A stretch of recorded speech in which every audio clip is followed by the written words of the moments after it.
Quantos relacionamentos terminam por algum mal-entendido, por uma falta de comunicação?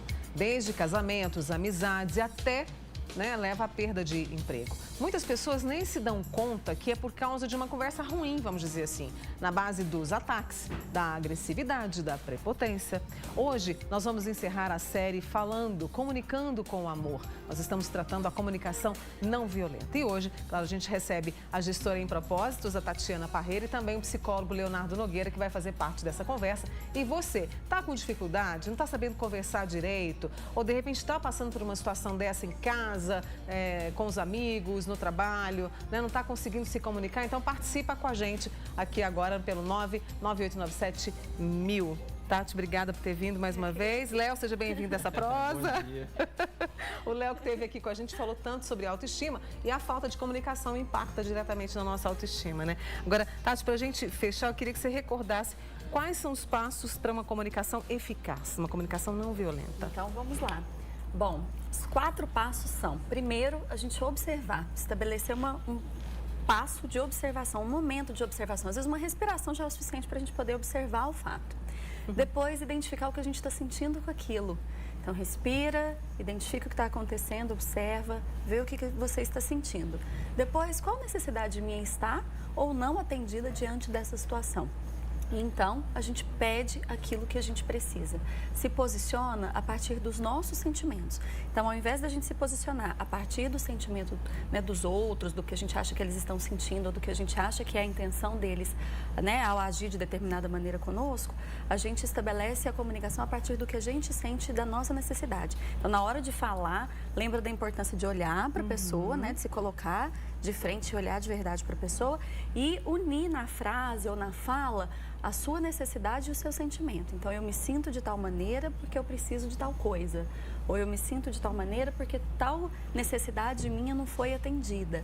E isso vai ajudar quem está ouvindo a gente a receber essa comunicação de uma maneira mais tranquila e não tão violenta. Quando a Tati fala de atender a uma necessidade, fica parecendo que a gente é o dono do mundo, mas não é.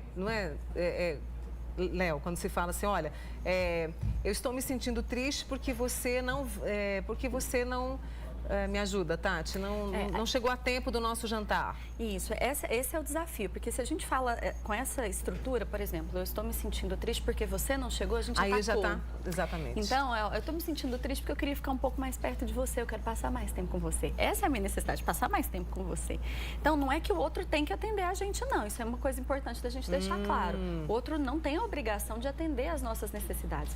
Mas quando a gente diz o que a gente precisa, é mais fácil para outra pessoa poder compreender a gente. Obrigada, Tati. E aí, as pessoas têm dificuldade de fazer isso por medo de parecerem arrogantes, exigentes? Então, as pessoas têm medo, né? Medo. O medo, eu acho que é uma emoção que ela permeia muito os relacionamentos do casal. Né? E é o medo de, muitas vezes, é o medo de magoar o outro. Mas eu estou pensando uma coisa, que isso é aprendido na infância, sabe? Isso é aprendido com os nossos pais. Como é que os nossos pais se comunicavam? Como é que um falava com o outro? Quem é que se calava? Quem é que falava demais? Quem é que, a Tati falou, que só acusava e não se comprometia com a própria questão, né? Não se colocava dentro daquela situação. Então, isso tudo também tem um impacto na autoestima, que é uma coisa que a gente vai falar, né? Mas, então, para mim tem a ver, esse medo, ele permeia muito o casal. O medo de perder o outro, o medo de machucar o outro, de magoar o outro. E isso faz com que eu não fale das minhas necessidades, eu não me posicione diante da outra pessoa, né? Então é isso, por enquanto. E aí, quando isso acontece, a comunicação fica totalmente falha, né, Tatiana? Fica. É desafiador, né? Porque os sentimentos ou as nossas necessidades não expressas, elas têm um alto custo, né? Aquilo pode ir acumulando e aí, em algum momento estoura, e a gente fica agressivo na nossa comunicação, ou adoece, ou começa a desenvolver alguns comportamentos que não são tão legais, tentando demonstrar aquela necessidade de alguma maneira. Então, a comunicação nesse sentido, a comunicação não violenta, uma comunicação mais assertiva, ela vem para ajudar a gente a dizer o que a gente está sentindo, a dizer o que a gente precisa e assim a gente lidar com mais verdade com as situações, com a vida, com o que está acontecendo. Isso não significa que as pessoas têm que atender a gente o tempo todo ou que a gente também tem que atender o outro o tempo todo, mas significa que a gente cria uma disposição maior para essa comunicação poder acontecer e quando a gente aprende a se colocar, a gente também aprende a receber do outro essa informação com mais assertividade, com mais carinho, né? Entendendo que o outro também tem necessidades que precisam ser atendidas. A gente citou um exemplo aqui, né, de casal, e o Léo até trouxe, mas isso também vale, né, Léo, para outros relacionamentos, como amizade. A Tati falou muito da questão corporativa também, né? Isso. Porque às vezes as pessoas não se entendem, surgem os afastamentos, as situações mal resolvidas, né? E eu estou pensando uma coisa, o quanto que isso que você está dizendo... isso atinge diretamente a minha autoestima, diminuindo a minha autoestima, ou o oposto. Eu já tenho uma autoestima diminuída, então eu já não vou me colocar, me posicionar nos meus relacionamentos, né? E aí acontece uma consequência que é assim, eu fico sem receber o amor. Exato. Né? Em última instância, eu acabo não recebendo, né?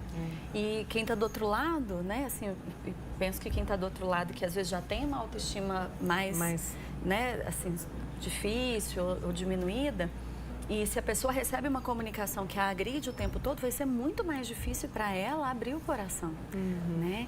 Então, a comunicação assertiva, ela vem para ajudar a gente nesse processo de nos relacionarmos mesmo, né? Uns com os outros em qualquer contexto. Tem a pergunta da Ana, que está acompanhando, e ela disse o seguinte: Mônica, eu tenho muito medo de me expressar, principalmente com o namorado dela, porque ele a trata de uma forma que ela não está gostando. Não sei, ela falou de um jeito que ele me trata e eu não estou gostando. E ela está ficando doente com isso. Eu queria que vocês dessem digamos assim, um alento para essa nossa amiga que é a Ana, sabe, assim, um conselho. Conselho é complicado, né? Mas enfim, uma ajuda para ela. Ok, Ana, bom dia. Bom, uma coisa que pode te ajudar, um exercício que pode te ajudar é escrever primeiro. Então, pensa na possibilidade de pega um papel, escreve tudo que você está sentindo, desabafa, escreve assim, sem filtro, sem preocupar, escreve tudo para você desabafar. Depois que você faz esse movimento, ou conversar com um amigo para poder desabafar, contar tudo, soltar. Depois que você fizer esse movimento, pega a sua carta e olha e compreende ali qual necessidade que não está atendida. Qual necessidade sua não está atendida? Qual a emoção que está envolvida com isso? Né? E começa a se conectar um pouco mais com você para que você possa também perceber o que você quer com essa relação, né? Como que essa relação tem sido frutífera ou enriquecedora para a sua vida. Para você começar a filtrar o que é seu, o que é do outro, e isso te ajudar para que você organize a sua comunicação com essa pessoa, né? Mas é importante se posicionar.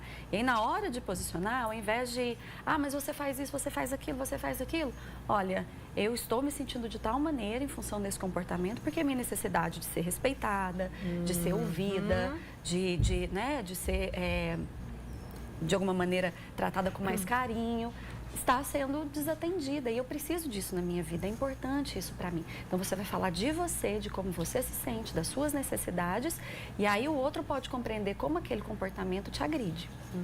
E uma coisa que eu quero dizer para ela também é que se isso que a Tati está dizendo for um grande desafio para ela, porque ela não tem esse repertório desenvolvido dentro dela, essa capacidade de aprender a me colocar depois até que eu escrevo e essa carta me alivia e aí eu posso falar com mais tranquilidade, ela procura uma ajuda terapêutica, que isso vai dar um reforço na autoestima. Porque quando eu deixo que o outro vá me invadindo, me agredindo, também tem a ver com a minha autoestima. Né? Tem mais uma questão relacionada ao casal, né? Uma amiga nossa tem um namorado que fala, ela diz que ama, que é outra coisa que às vezes a gente tem medo de dizer, que ama, e ele não acredita que eu queira ficar com ele. Ele já foi casado, e como que eu devo conversar com ele, com carinho, que eu gosto dele, que eu quero morar com ele, para que ele possa entender de uma vez por todas, porque pelo visto a comunicação ela fala, mas ele não acredita. É a Cida de Beraba. Oi, Cida, bom dia. Mônica, assim, a gente pode fazer a nossa parte, mas a gente não tem como controlar o que o outro vai sentir. a gente não tem como se responsabilizar pelo que o outro vai sentir. Então, não tem jeito de forçar o outro a acreditar ou de forçar o outro a compreender a gente. Mas a gente pode dizer para ele. Então, pelo que eu entendi, ela já fala com carinho. Muito. Né? Ela já se posiciona. Ela já diz, olha, eu quero estar com você. E isso é o suficiente, né? Como o outro vai lidar com isso, aí é uma responsabilidade dele. E talvez validar isso, né? Compreender que ele é capaz, sim, de compreender, de resolver as questões dele, também pode ajudar. E isso que o Léo trouxe, da gente buscar ajuda, é muito importante. Foi o que a gente já disse, né? Às vezes a gente está aqui batendo um papo sobre isso e trazendo a técnica, né? As possibilidades de falar sobre isso. Parece que é super simples e que a gente aprende isso de uma hora para outra, mas não. Nós somos treinados muito mais para agir de acordo com o que está de fora do que com o que está de dentro. Então, às vezes a gente precisa buscar ajuda, a gente precisa treinar, fazer aos poucos. Eu não dou conta ainda de fazer os 4 passos. Faz um, treina, dedica a ele, dedica a ele, depois respira, agora eu vou treinar o outro. E aí a gente vai aprendendo com o tempo a fazer isso, né? Na minha experiência, eu busquei ajuda, né? De terapeutas, de livros, de profissionais, para poder ir construindo isso ao longo dos anos. E faz toda a diferença, até por isso que a gente convidou o Léo, né? Porque existem vários outros conteúdos que vão interferir nisso, né? E a pessoa... Toda vez que eu tenho um problema na comunicação e eu quero que o meu relacionamento dê certo, né? Ou os meus relacionamentos deem certo, eu preciso fazer esse movimento, que é assim, o que acontece comigo. Que é aquele pilar lá atrás, quando a gente contou, né, conversou, da autoconsciência. O que está acontecendo comigo que eu não estou conseguindo me comunicar? Esse é um passo. O segundo é da autoaceitação. Então, eu não consigo me comunicar. Isso é verdade. Eu não consigo me colocar, eu não consigo falar com meu namorado, né? Eu não consigo me posicionar diante de alguém. E eu preciso falar, não, realmente eu sou isso, eu tenho isso comigo, eu tenho essa dificuldade. Porque quando eu assumo para mim, eu paro de mentir para os outros e para mim, quando eu tô com os outros. Né? É isso. É esse o processo de uma comunicação mais assertiva. E a terceira, que é da autorresponsabilidade. Então, se o meu relacionamento, a comunicação dentro dele não está boa, eu preciso me responsabilizar pela minha parte. O que está acontecendo, que eu já descobri que algo está acontecendo, que eu já descobri que eu preciso encarar que eu tenho essa dificuldade, agora eu preciso assumir que essa responsabilidade também está comigo. E aí, lá mais na frente, eu vou fazer a autoafirmação, que aí é assim, então eu vou expressar a minha verdade, que é o que... Na verdade, a Tati trouxe nessa semana muita coisa de autoafirmação. Exatamente, né? Foi mesmo. De eu poder me expressar, de eu poder aprender a me comunicar. Para eu fazer tudo isso, eu preciso desses 3 outros passos anteriores. Autoconsciência, autoaceitação, autorresponsabilidade. Senão, como é que eu vou afirmar? Como é que eu vou me comunicar se dentro de mim não está desenvolvido nada disso, né? Muito legal os dois, né? Juntamos os 5 pilares e juntamos a comunicação não violenta. E é esse livro que eu vou passar para você. Muitas pessoas perguntaram: Comunicação Não Violenta, técnicas para aprimorar relacionamentos profissionais e pessoais. É do Marshall, é isso, né, Tatiana? Isso, Marshall Rosenberg. Marshall Rosenberg. Eu vou comprar um para mim, porque eu acho que todos os dias a gente aprende um pouco a conversar e a se posicionar. E foi o que a Tatiana, gestora em Propósitos, trouxe pra gente esta semana sobre comunicação não violenta, contando hoje com o Leonardo Nogueira também, que é psicólogo, nosso amigo aqui. Eu quero muito agradecer a ambos por fazerem isso, por disponibilizarem todas essas ferramentas para que as pessoas possam ir se transformando, né? E deixando as conversas mais leves. Obrigada, viu? Eu que agradeço. Fiquem muito abertos para sugerir sempre, tá? Bom, Léo, obrigada. Agradeço mais. Viu? Tem café bom aí hoje, viu? Isso é bom. Obrigada a ambos, tá? Fiquem à vontade.